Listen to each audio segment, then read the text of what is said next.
Hey, welcome back. I'm here in the town of Vacaville, and we're going to go check out this small aviation and military museum. And they're all about educating you on what it took and takes to defend our freedom here in the U.S. So let's go see what we can discover in this museum. And come along. All right. A few memorials that we're going to build. One for Vietnam. Oh, great. Of course, this here was the Doolittle Raid.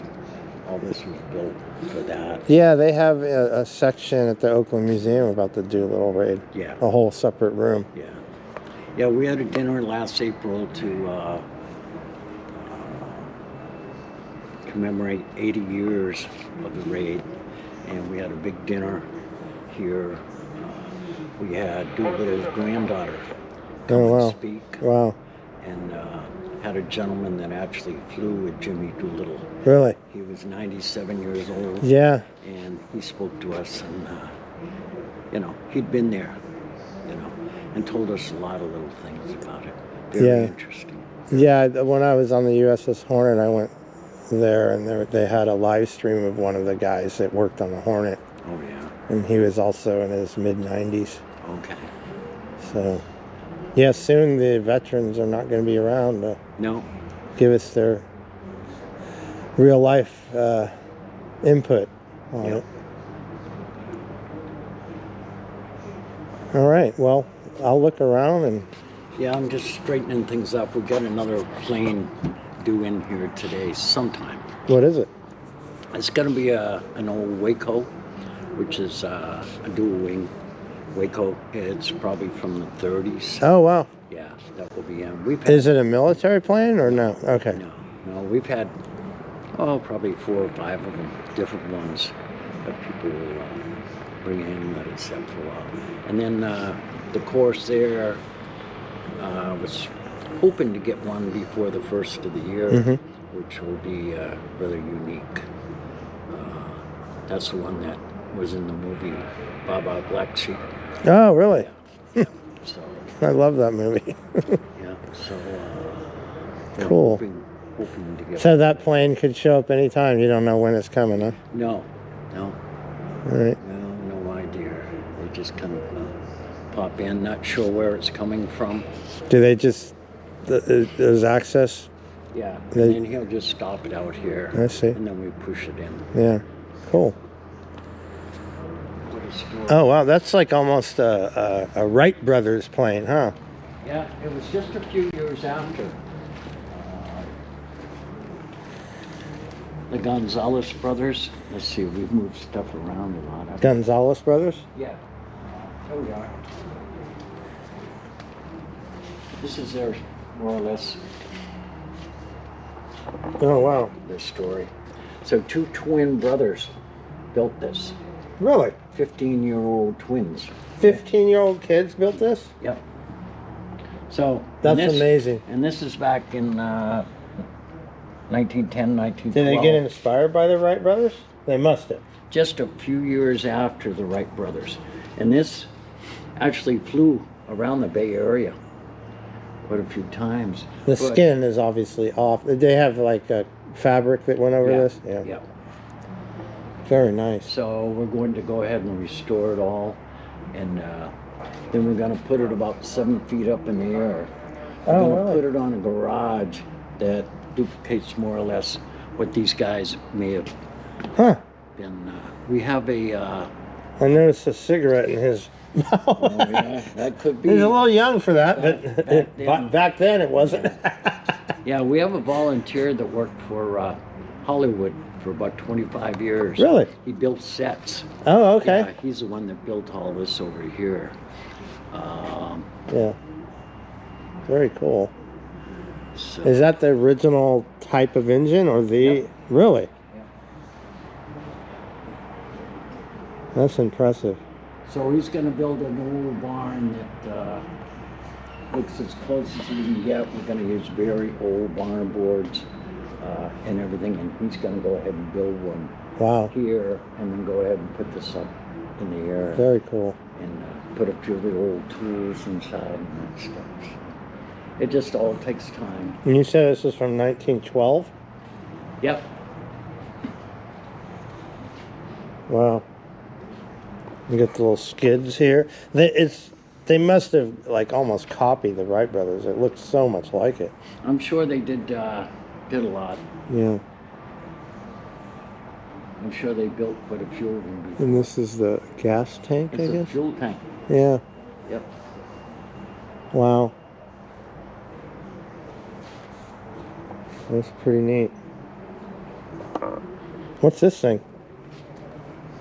This is just to kind of show, you know, how the propeller would work. So this would be the original of the... Oh, so I see.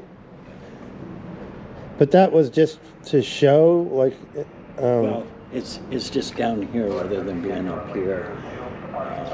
It came to us, and it had a few broken pieces here and there.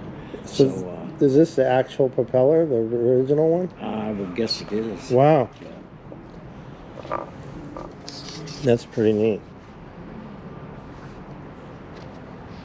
Some brave souls back then. Oh, I'll tell you what. Yeah. It's a cool looking motor too. I'm sure the guys built a lot of these before they finally came up with this. Gonzales brothers. And then being so young. Being so young, yeah. Well, I mean, to fly something like this, you have to be young and foolish. You know, you can't be. But you had to have some kind of support from an adult, I imagine. Oh, yeah. For all the materials. I'm sure they had a lot of people that were helping. I mean, all this stuff had to be handmade, and Yeah. that's amazing.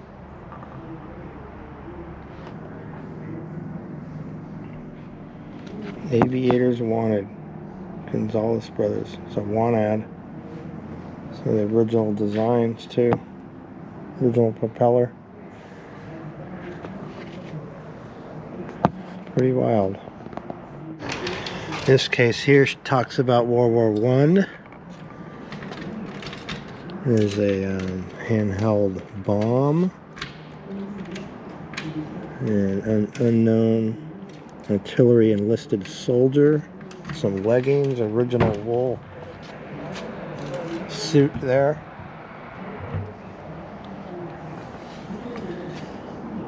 Operation Nas Gun shooting log.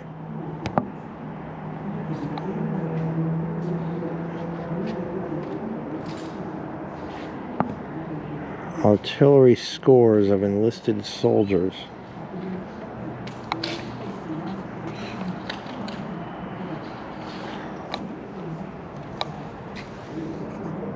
Now this is the original Flanders Field poem, I think, or a copy of it. This is a very famous poem that a soldier wrote.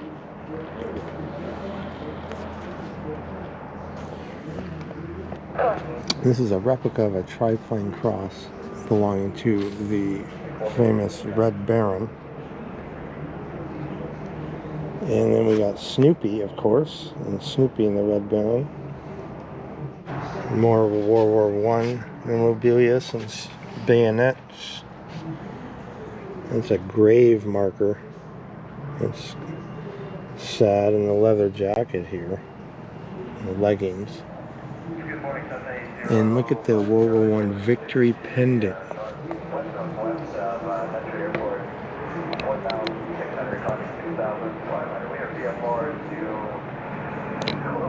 That's pretty neat there. And then the service pennant. It says the service pennant representing 2 family members, Quartermaster Division.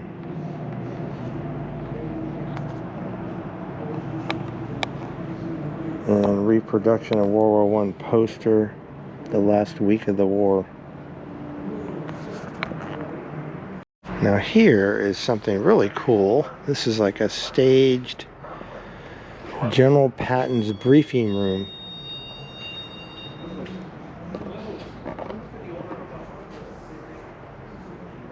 And there's a tank display.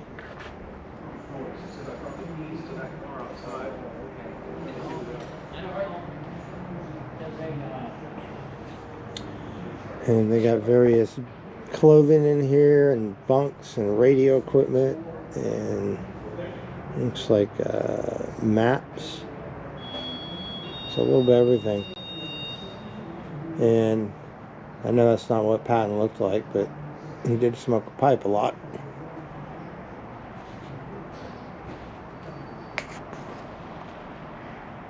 Here's a real interesting picture. This is flew the P-51, currently named Sparky Blondie, during World War II. And Chuck Yeager's right there.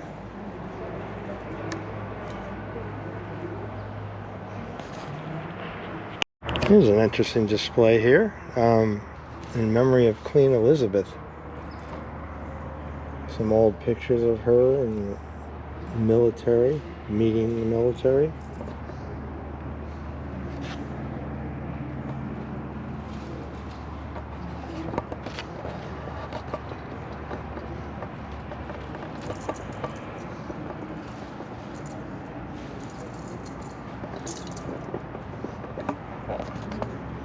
And for those of you that grew up in the 70s, like me, Hogan's Heroes was a show, a comedy about a German internment camp, which is hard to believe they made a comedy out of that, but that's what this is depicting.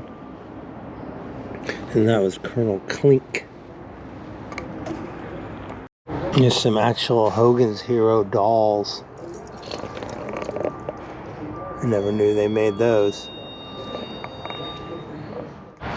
So this one here is an interesting vehicle. It says here, at first glance, this appears to be a German command car, but it's actually a WC-23, an American command Renaissance car. In 1951, it was customized by Hollywood to give it the appearance of a German vehicle for the movie Desert Fox.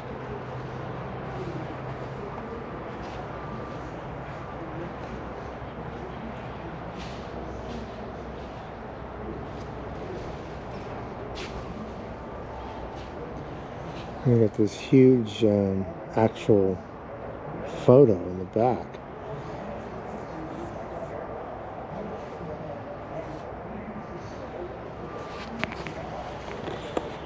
And over here is a 1942 auto car M2 half-track car converted to an M2A1. Look at that thing. That's impressive, huh?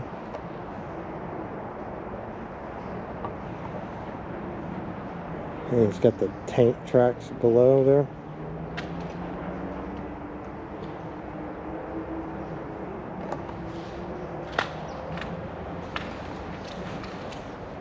Very cool. So this is, I talked to the guy at the museum. He said I can go past the rope to get a better view. No one's here. I'm just the only person.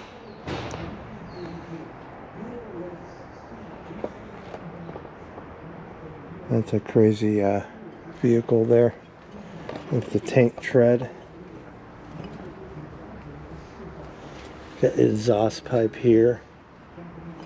And these are, I guess, backup,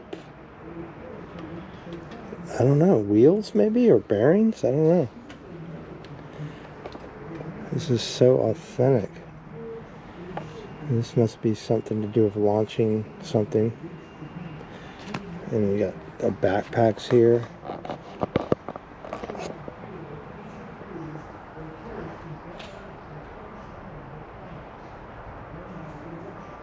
And this is like the missile launchers here.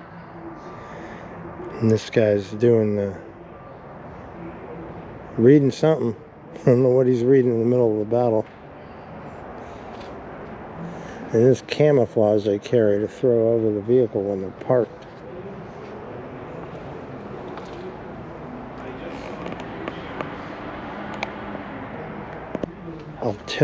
Artillery, I can't even talk this morning. launcher, old phone, and bicycle.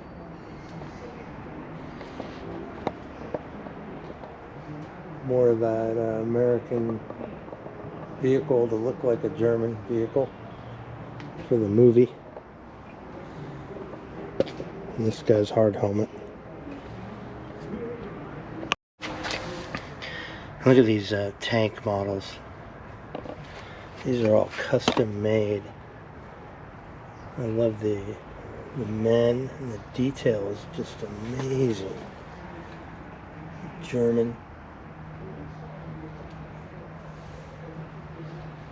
More German tanks here.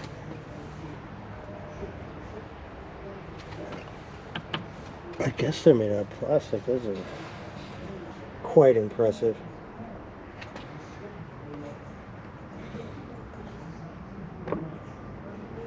I wonder if they actually work. They kind of look like they do. They got a little antenna. They might actually work, which would be awesome. Over here, you get the motorcycle guy. This tank here. And this one's brilliant. The Jeep. And look at the guy's soldiers. This guy's got cigarette smoke coming out of his cigarette there.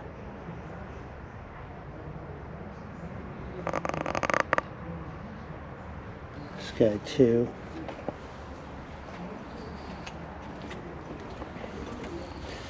And another one. Look at these guys. This is my favorite.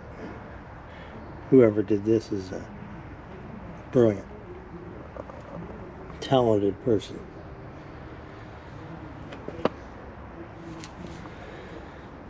Look at these guys. Facial expressions.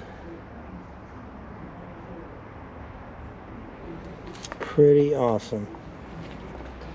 You believe that's a model? Looks so real.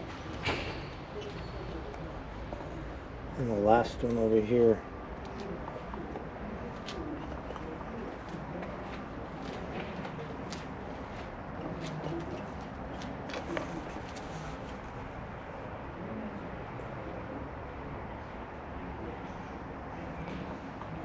I'm loving those models. Those are cool.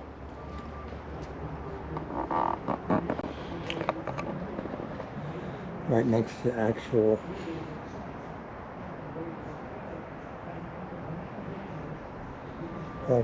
military vehicle. Very neat.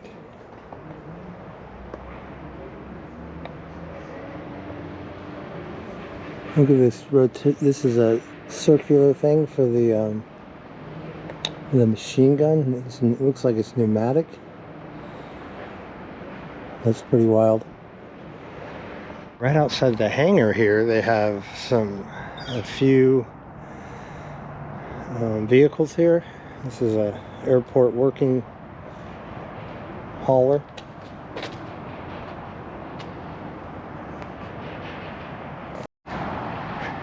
And another plane vehicle. Can pull up to 3,000 pounds. That's pretty impressive.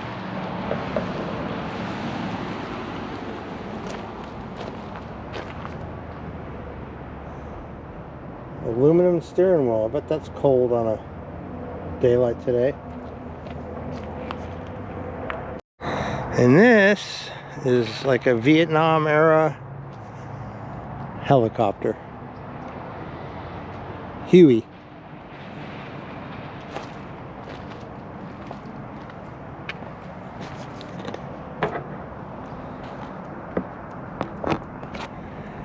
There's still all the gauges intact and looks like it's ready to fly.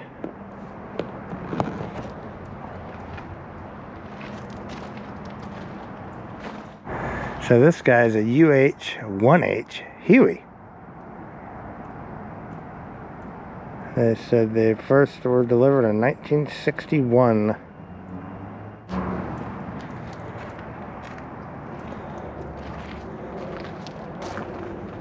And it's got a jet engine powering the blade there. And some protection for the sensitive areas of some pool noodles. And then the rear stabilizer propeller. Very important to have that working right, or you're going to have a bad day flying.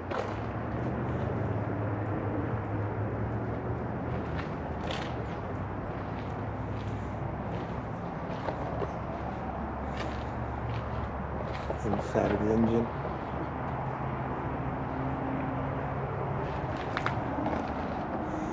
I imagine that red flashing light is a addition, modern addition to it.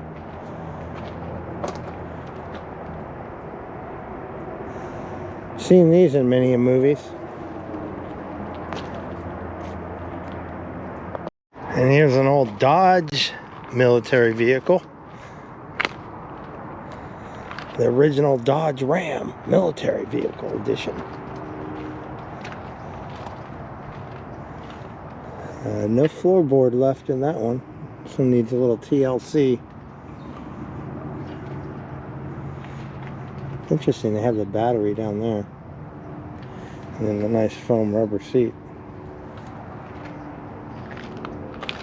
I'm sure they're going to restore that one up to tip-top shape. And over here they got one of these, I don't know what I call them, are caterpillars. I don't know what the real name is for one of these, but they're pretty neat.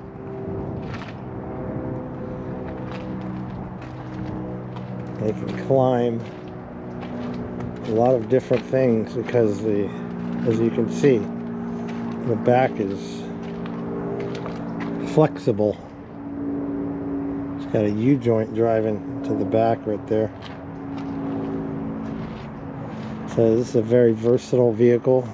Exhaust pipe coming out here.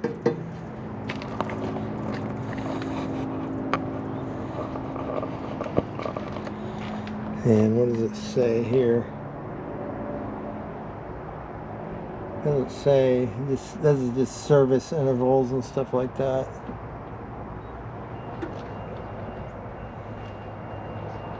This thing's cool though. Transportation data for truck cargo, 1.25 ton, 6x6.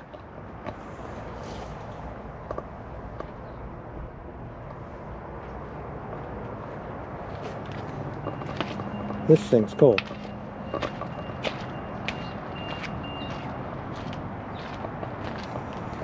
Of course, I got the shovel if you end up being in a ditch and getting stuck somewhere. How'd you like to be in the back of this when this thing is getting bucked like a Bronco, though? You definitely want to hold on tight.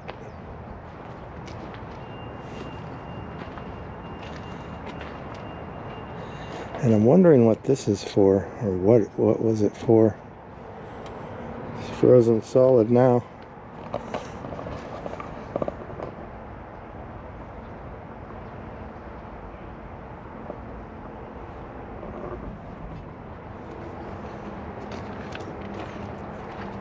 That's definitely a cool vehicle though. And what do they got over here? It's got a British sticker on it, so I'm assuming it's British.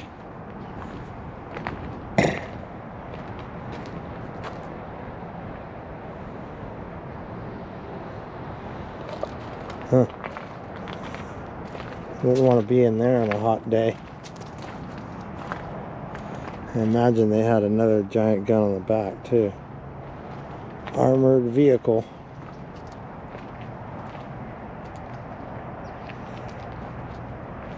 That one's pretty neat looking though, I'll tell you.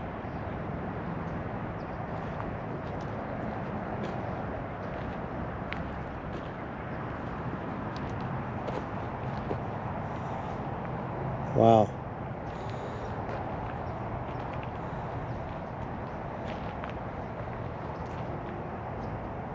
Check out the suspension on this thing. That is heavy duty. It's got 4 shocks. They look like they're hydraulic. A giant drive shaft. This thing is extremely heavy duty.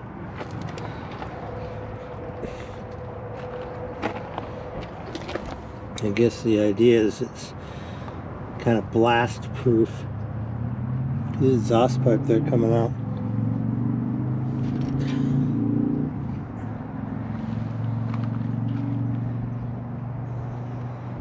Can't even tell how you get in this thing. Obviously the top would be a hatch. That'll make it look easy though.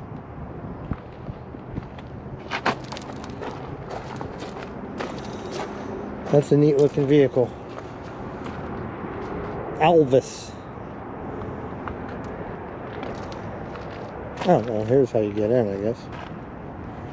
Look at the gauge of this stuff. It's like 1/4 inch steel.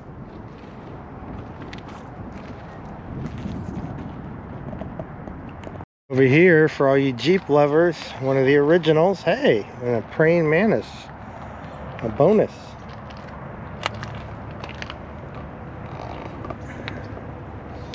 Praying mantis is chilling.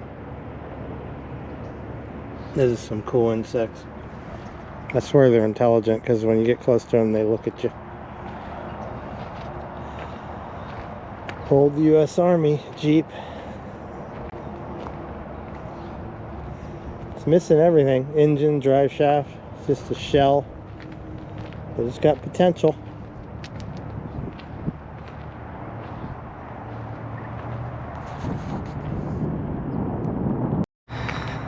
So this is the warehouse where the museum is, and right next to it, which I don't think is part of the museum, but I'm going to check it out, is an old passenger plane. And I don't think this is a DC-10, but it might be. Oh no, I'm wrong. It's not a passenger plane. It says Navy on the side. If it is a DC-10, those are quite famous for being extremely reliable, very well designed aircraft.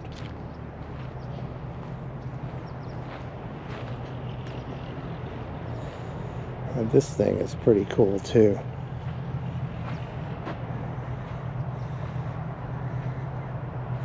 Of course, a big rotary engine there, huge exhaust.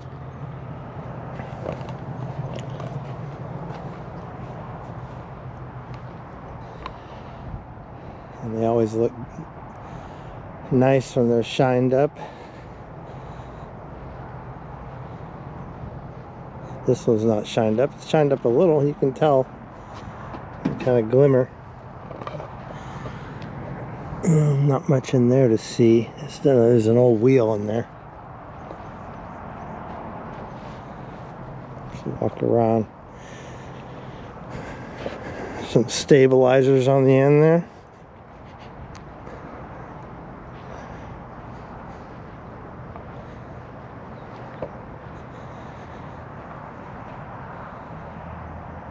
It's definitely a good looking design. Good looking plane. It's very, I guess what you'd call Art Deco looking now.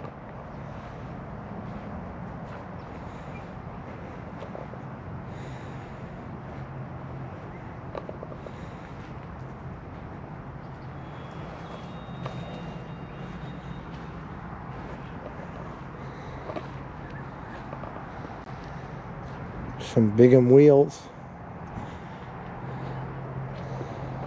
The engine.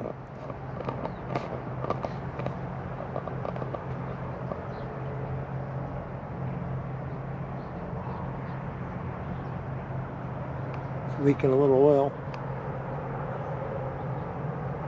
And up here they got a Donald Duck that Chris Chase drew.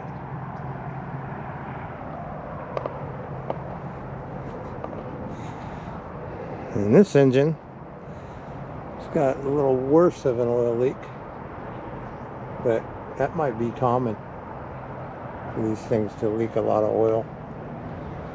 And then up here, I'm not even sure. It looks like a duck, but confusing. Anyway, I love that plane.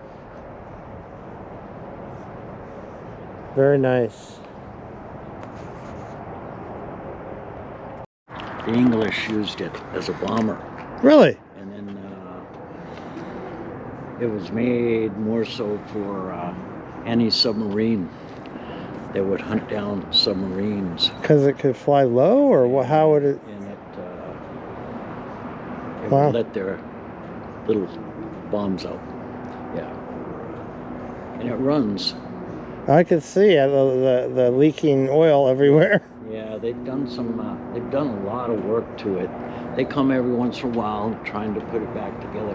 They'd like to get it to fly again. Yeah. That's a cool looking plane. The only thing I came up with, it looked like a lot like a DC-10, but that's a passenger plane, so. Yeah. No, it's a P2. P2. So what year? That's for early 50s or Oh no, before that. before that? Yeah. Okay. It's a good looking plane. When I saw it first, I said, "Geez, that's like a old Indiana, Uh-huh. you know, the movie." Yeah. I see that old thing. Yeah, exactly. It's a great looking plane too. It's kind of Art Deco-y now, like a work of art. Yeah, fortunately, there's people with a lot of money that have restored a lot of these old planes. Yeah. You know, otherwise they'd be definitely forgotten. Yeah. And they've got museums all over the country, you know. Yeah. It's a very, very big one in Dallas. Really? That's where I'm from originally. Is it? Yeah. Yeah, there was a guy in here the other day. He lived in Dallas. And he worked for the airlines for 42 years. And so now, because he can fly free anywhere, Yeah. you know, and he goes to all the museums all around the country. Yeah. Yeah, I have my 15-year-old daughter. I said, "What do you want to be when you grow up?" She said, "I want to be a flight attendant." I said, "Oh, okay." Yeah. I said, "That means we get to fly free." Yeah. Well, that's true. Very, very, very competitive. Yeah. To be a, To be a flight attendant? yeah. Oh, really? I had no clue. I don't know much about it, but because of all the perks, I guess, huh? Well, yeah.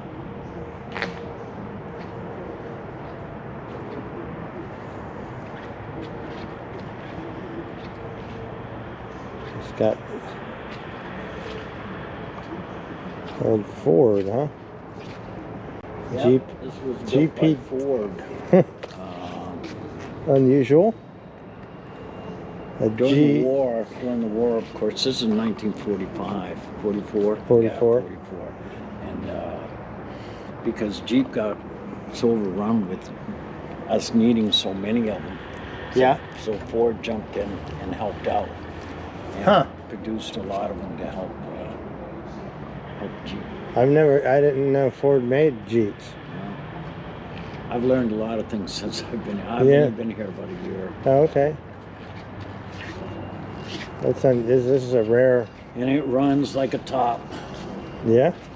Probably a little straight four in there. Yeah, we put it in a lot of our parades. Oh, okay. Parades. And then the half track here, Yeah, that thing's awesome. that thing runs like brand new. Really? Yeah. Oh yeah. So we put that in our parades also. Yeah, I like that a lot. That's really neat. Yeah, a guy found that up in Washington Really? on eBay. Huh. Yeah. eBay. Years ago, and put it back together. Yep. Amazing. That's amazing. And this was built by one of our folks here. This is just somewhat of a mock-up Right. of the Gonzales plane. Yeah, it looks good though. So we put this in our parade also. Okay, I like it.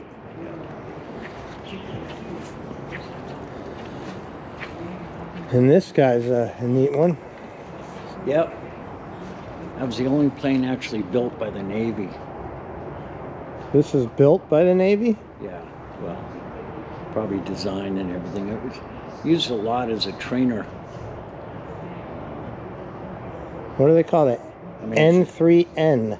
rugged, very, very rugged built plane. And I guess it can land on water. They're showing that. They switch out the landing gear. Yeah, no, this wouldn't be made for water. Yeah, you could probably at one time they could adapt. Yeah. Yeah, adapt the skids for it. But this flies. Oh yeah, it looks like it does. Yep. Very nice. And then the movie there, Amelia Earhart. Yeah. Yeah.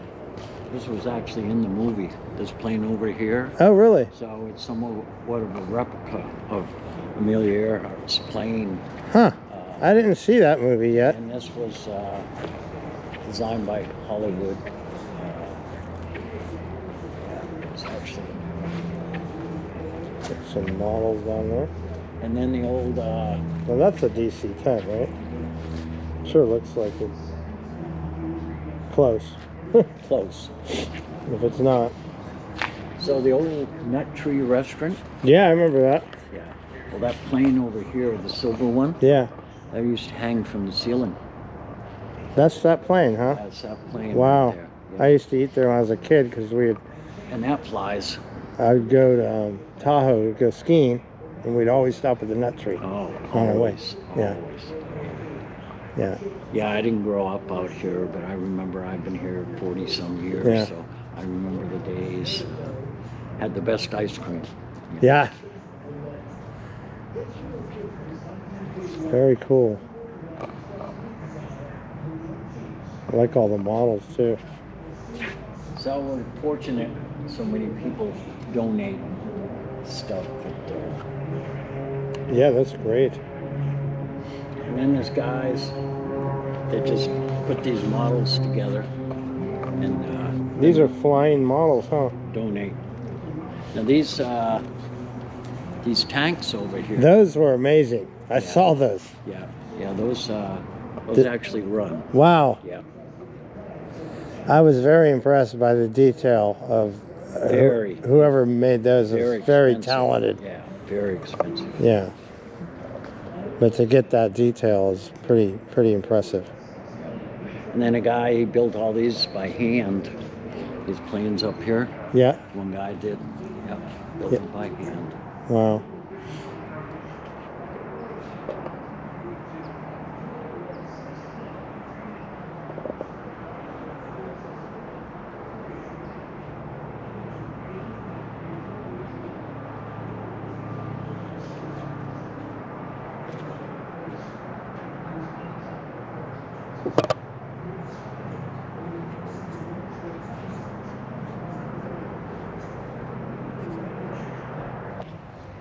So what are the future plans of the museum? You gonna bring more planes and vehicles to display? Yeah, they just kind of come and go, because of the COVID.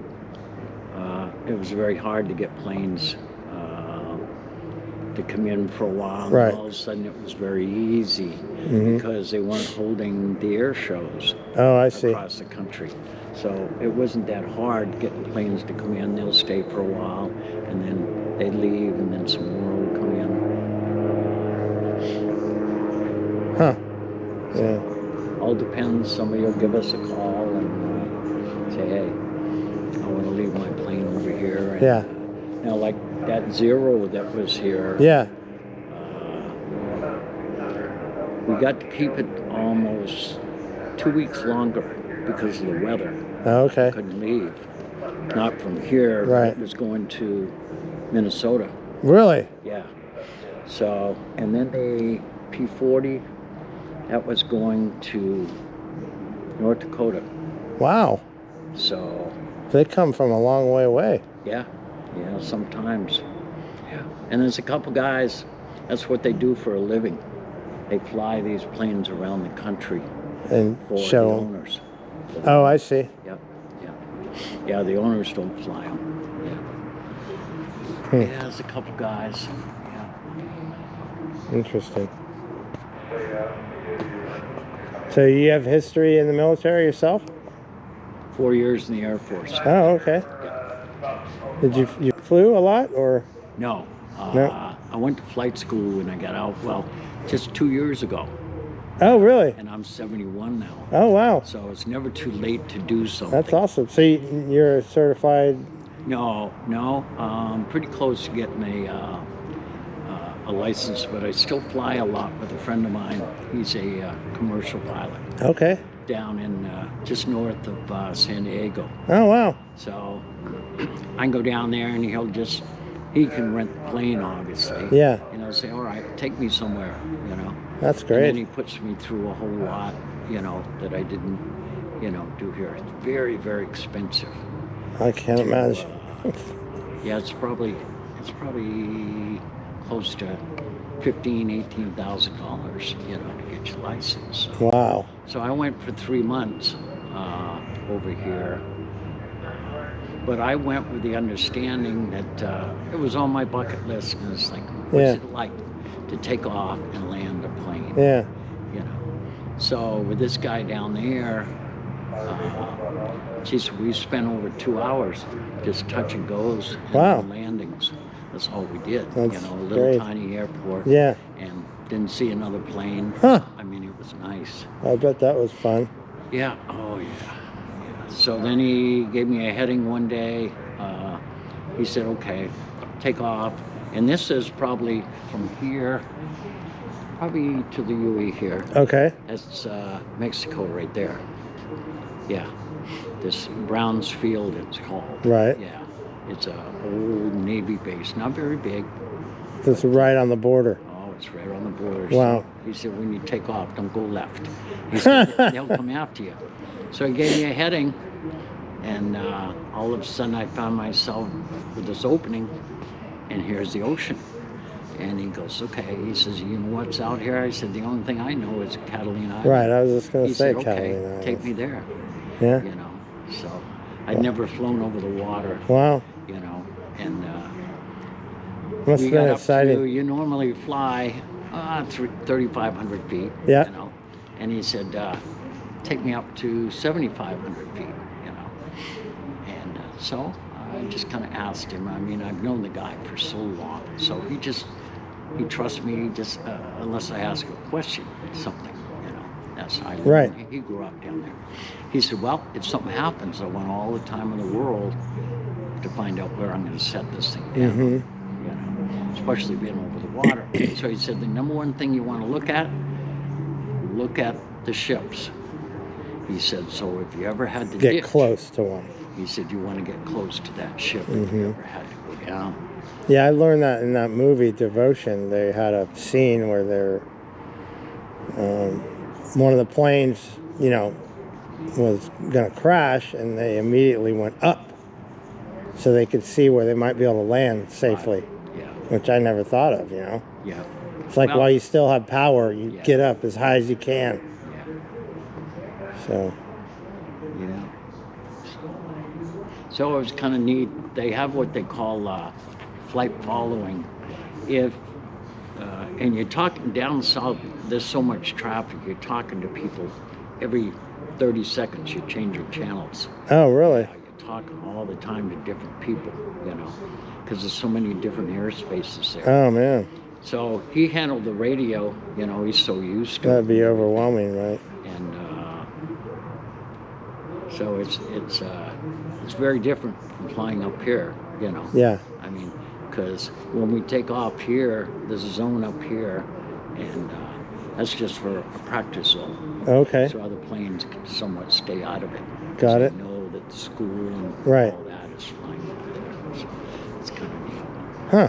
But so they have what they call flight following. Now you can request it, and if they're not real busy, they can go ahead and keep an eye on you to make it simple, and they'll give you a heading, and they'll guide you into wherever you want to go. They Well, like you follow another plane? no, No? no. He's just talking to you. You can see Oh, it I on see. the radar. Okay. See, so he'll. It's a great thing, you know. So you can't get lost. Yeah. Anything like that. Huh. And so taking off and going over there had to fly between the mountains and all that. Mm-hmm. Pretty bumpy ride and all that, but whatever. But coming back, he put me right over downtown San Diego. Really? It was beautiful. I got some great pictures. There's a lot of commercial airlines flying over downtown San Diego Pretty too. neat. Pretty neat. Yeah. So, you know, they'll give you an altitude that you have to stay at. Right. And then you got to stay right on a certain heading, you know. And then if for some reason there's too much traffic going on or whatever, they'll tell you to go ahead and change your heading and things like that. Wow. So, yeah, I thought the traffic, which I know the traffic in LA is very bad, you know, but the traffic up there is just as bad. I never thought about that. Yeah. So David told me, he says, you haven't really flown a plane unless you've landed at like LAX. Yeah. Okay. Yeah. And then when you leave and you go and you taxi out just before you take off, there's a 747 behind you waiting for you to take off. Wow. He said, now that's when you know. That's intimidating. I said, oh, shit. Yeah. And you don't hold those guys up for anything. No. You know, you get out there on the runway and just go. You know? Wow. Cool. Thanks for the stories. Well, that was nice talking to the guy here, Doug, about his personal flying experience. Some more models here of helicopters, tanks, and memorabilia down below.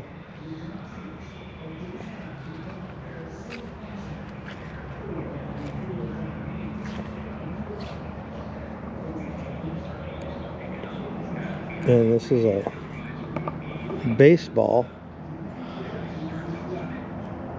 Joe Jackson signed it, and Patrick Brady, George Bud Day, Bernard Fisher, Ed Freeman, all baseball guys in the 60s.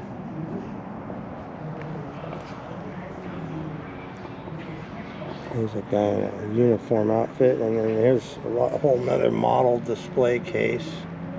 There's Chuck Yeager. Hey, that looks like it's been signed by Chuck Yeager. Wow. That it has been signed by Chuck Yeager. That's pretty cool. These are autographed models.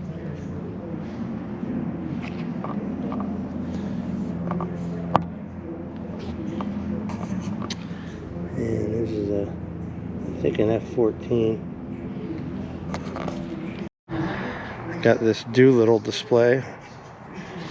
Watch out for the scorpion. Pearl Harbor that way.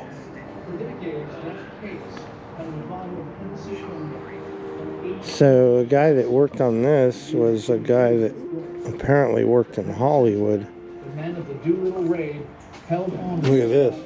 Agreeing it was only to be opened for one final toast. That's an amazing model there, huh? Commemorating their lost brothers and marking their last official act.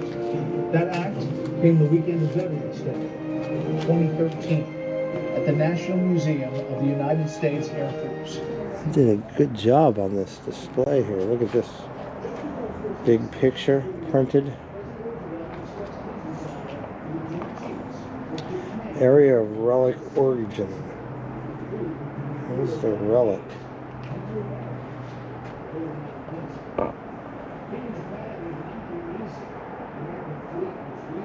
This is a memorial memory. People that lost their lives. And this, it said, is some kind of special relic. There's no notes talking about it though. But apparently it came from the USS Arizona in this area of the ship.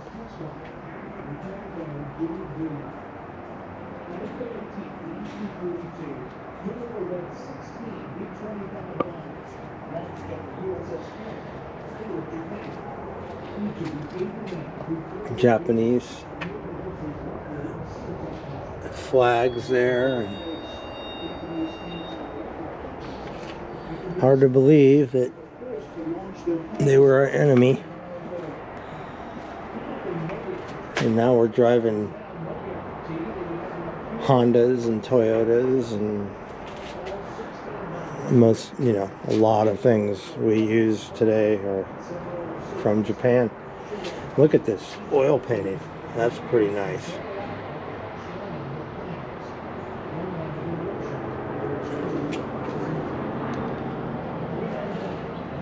Some actual pictures. And the sinking of the USS Hornet, Solomon Islands. And that is a big ship to be sinking.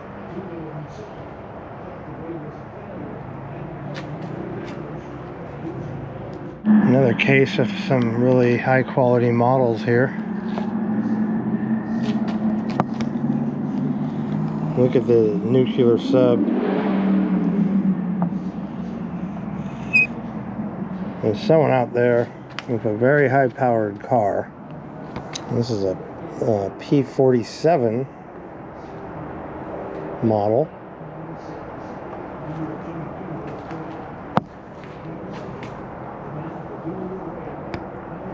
The gentleman was telling me this is the plane that was hanging in the Nut Tree restaurant.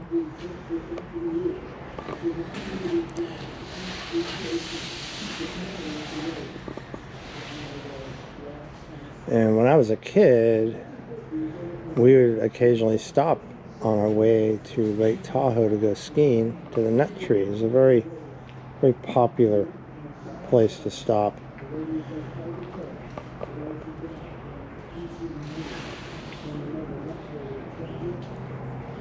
It's a good looking plane. Ryan STA.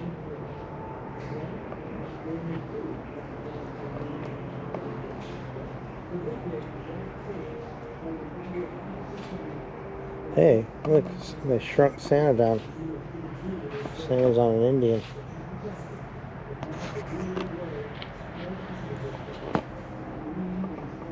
Got an old, it's not a rotary engine, I don't think. I don't know what kind of jet engine that is. It looks like a jet engine of some kind. We got a nativity scene because we're getting close to Christmas. And this plane over here is really cool. And this one, the guy was saying it was in the Amelia Earhart movie.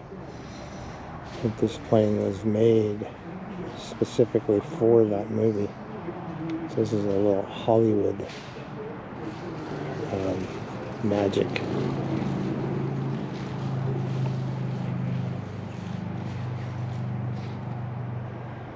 Got Snoopy there, checking it out. There's a rotary R2600-9.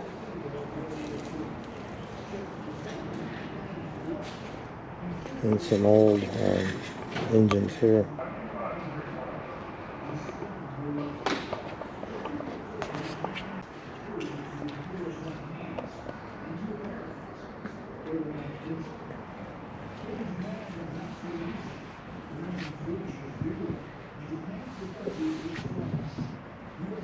Ranger L440. That's a wild looking one. It's upside down.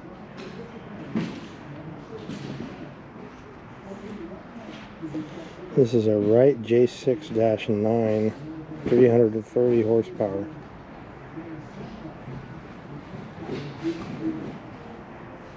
And this guy over here is a Packard V1650 Merlin.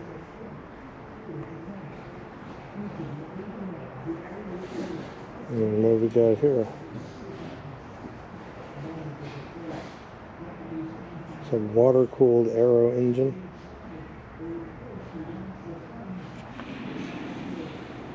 And this is a demo to show you what an engine looks like on the inside, the pistons. You see the pistons moving there?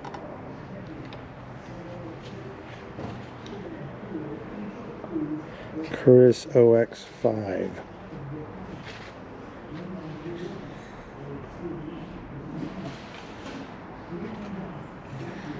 Pretty neat. This museum has a lot of interesting things to check out. So I highly recommend you come here if you're in the Vacaville Fairfield area. And they have a little bookstore here and toys. Some camo beans, which everybody needs.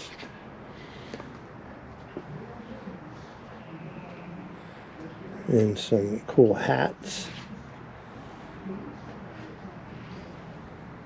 Oh, that's classic. I like that. That's the famous picture when the war ended in New York City. And some patches.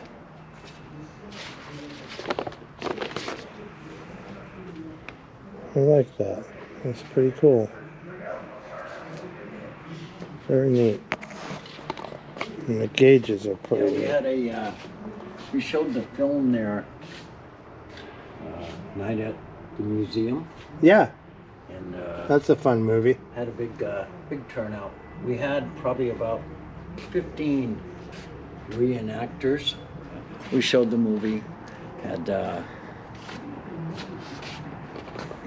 That must have been fun. gave them popcorn and sodas and all that stuff. So we're gonna do it again next year. Do the part 2. Who's a Star Trek fan? What's that? This is all Star Trek. Yeah, I'm not sure who Someone who loves Star Trek. who put that together. Got Kurt, McCoy, Spock, Lieutenant Uhura. She just passed away. When I actually. came in and I turned on, there's so many places you have to turn on the lights and stuff, and all of a sudden this thing talks. It does? Yeah, and it started talking just like where it's coming from. I'm not sure which Oh, I see. There's a button. deal is coming from. Let's see. But, yeah, it was coming in. That one makes a noise. There we go. Space, the final frontier. Oh, he's talking.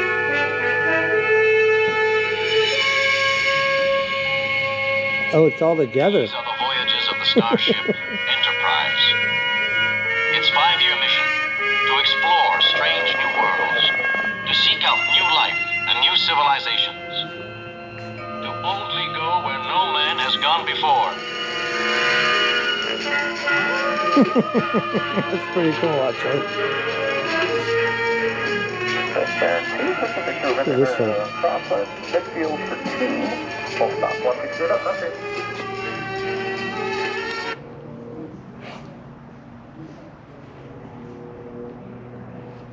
That was pretty neat. This is hilarious. In the bathroom, there's a urinal, and then it says, "Attention, all crew members with low manifold pressure or short defueling probes, please taxi in close. The next guy may not have a seaplane rating. Thanks. The Barefoot Pilot." Well, thanks for coming along with me. I hope you guys enjoyed that museum. There's a lot more to it than I thought. So if you guys like what I'm doing, hit that subscribe button. Give me a thumbs up. Give me some comments. And thanks for coming along with me again today at the Museum of Military Aviation. And it's actually called the Rowland Freedom Center. Open Monday through Sunday, 10 to 4. All right, see you in my next video.